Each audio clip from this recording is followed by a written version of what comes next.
She used to light up when she saw you. Her eyes searched for you in every room. Her voice rose when you spoke. Her body leaned in. You felt it, the spark. But now, you could vanish for hours and she wouldn't notice. You speak, and her eyes drift. She touches you out of habit, not hunger. You didn't cheat. You didn't betray her.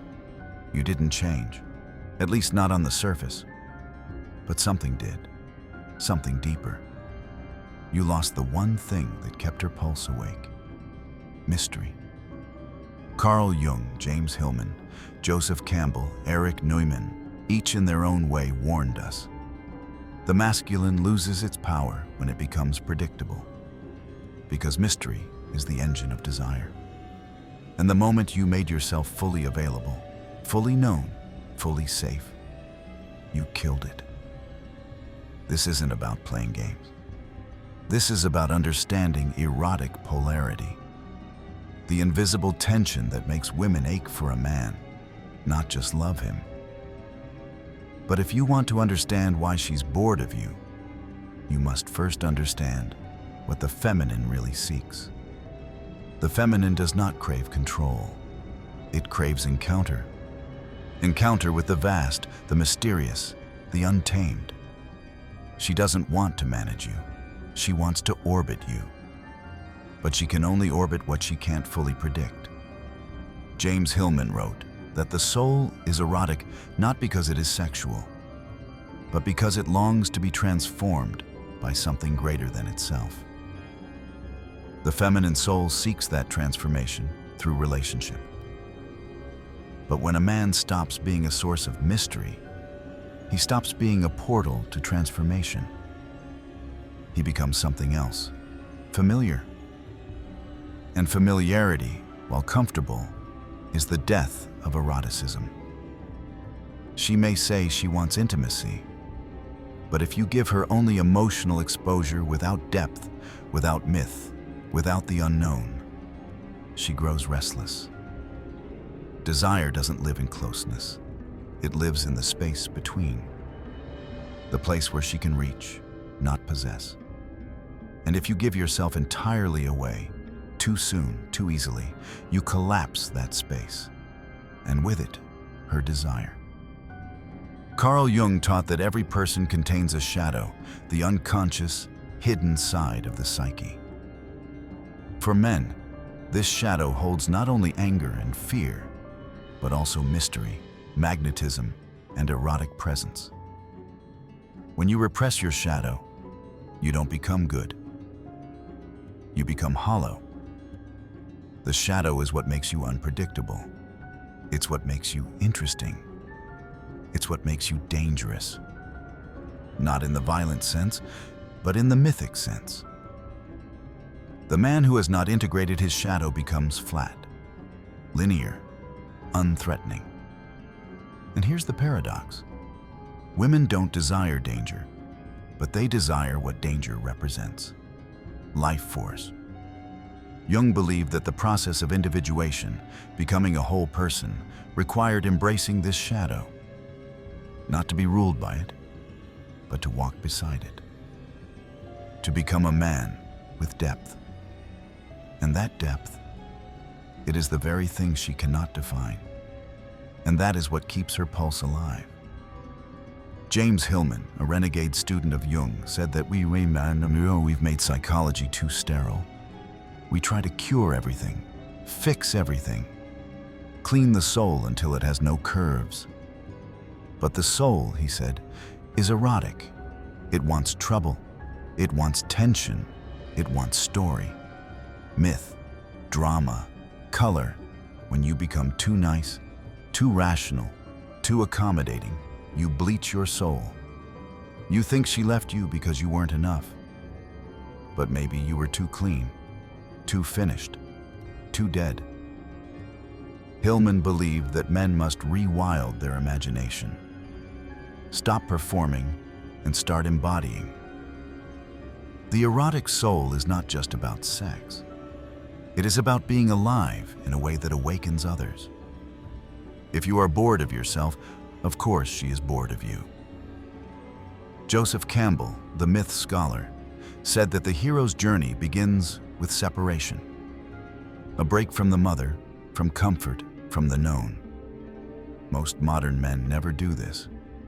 They go from the control of their mothers to the control of their girlfriends and wives. They never separate, never become the hero, never enter the wild. Instead, they seek safety, validation, approval. But the feminine doesn't long for a man who plays it safe. She longs for the man who went into the forest alone, who faced dragons, who died and came back changed.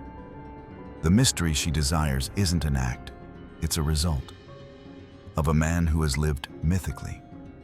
You want to be loved for who you are?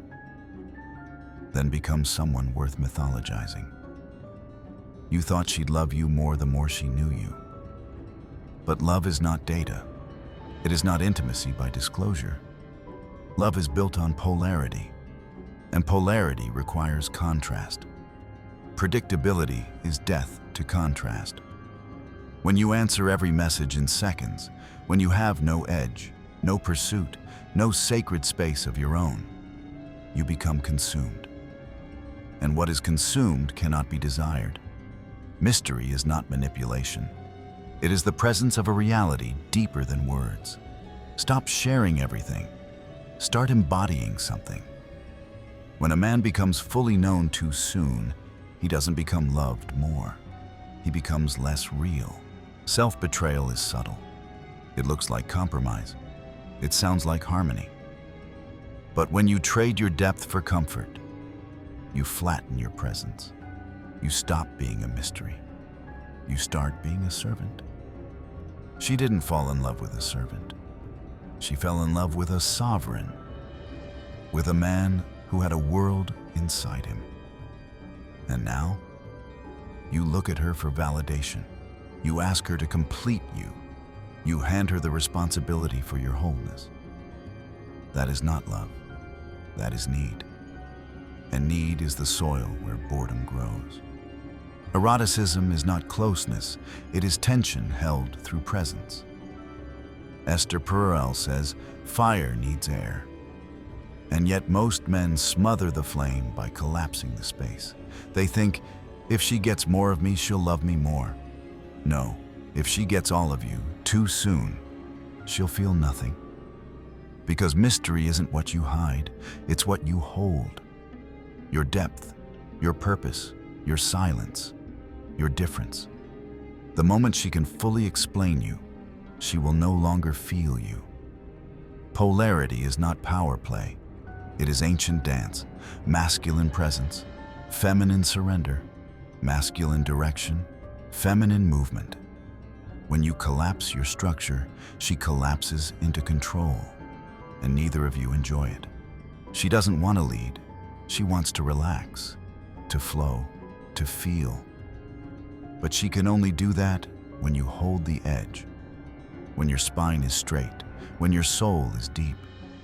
You think she's bossy, but she's compensating for your collapse. The goal is not to be mysterious. The goal is to become so rooted in your own being that she can never fully figure you out. Not because you're hiding, but because you're vast.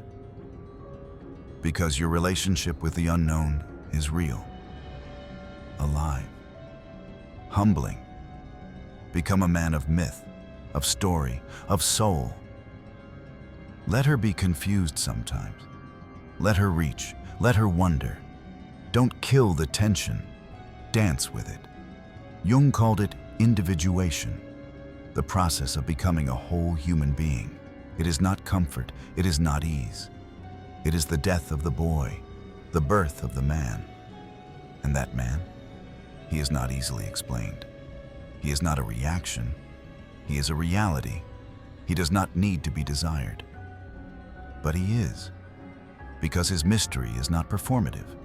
It is earned through fire, through silence, through sacred solitude.